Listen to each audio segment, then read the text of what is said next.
Did you know that the word salary comes from the Latin word salarium, meaning salt? Modern sources say it was due to the fact that at one point in time, soldiers were given an allowance for the purchase of salt or salt supplies. Another unique and creative way of paying was how in ancient China, troops could use their knives as a means of currency.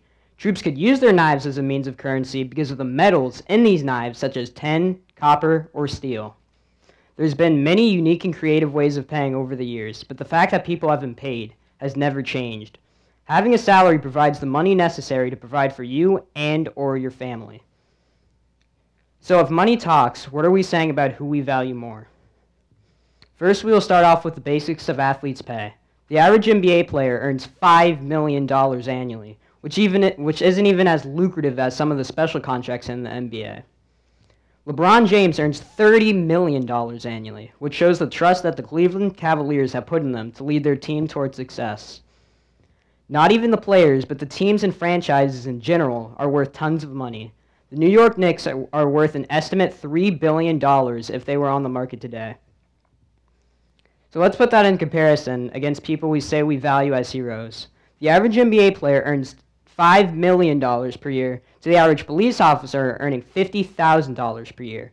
NBA players must compete against one another and help their team, while police officers must protect us on a local and regional level while being in very dangerous situations. So I ask, does this mean that we value athletes more than our own police force? Another unfair comparison in the sports world in today's society is what NBA coaches make in comparison to public school teachers. While they teach different subjects for different people, they're both teachers and have the same goal of educating their students. However, NBA coach Greg Popovich earns $11 million per year in comparison to the average public school teacher earning $45,000 per year. Does this say that we value NBA coaches more than our own public school teachers?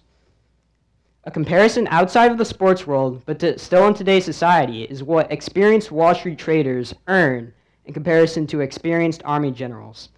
An experienced Wall Street trader must take care of our finances and businesses' finances, while an experienced Army general has to protect us on a national level. Does this say that we value Wall Street traders more than our own military personnel? Lastly, for my comparisons, I compare women athletes in comparison to men's athletes, specifically the WNBA versus the NBA. They play the same sport under the same rules in basically the same cities, but yet they're paid much differently, with the average NBA player earning $5 million per year to the average public school teacher earning $75,000 per year.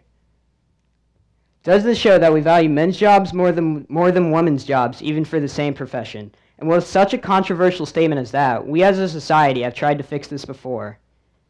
In 2009, former President Barack Obama filed and signed on the Lilly Ledbetter Act, which gave women proper representation in court to help protect them from unfair pay in their workplace. So lastly, I'd like to end on a final question. If money talks, who do we really value as heroes? Thank you.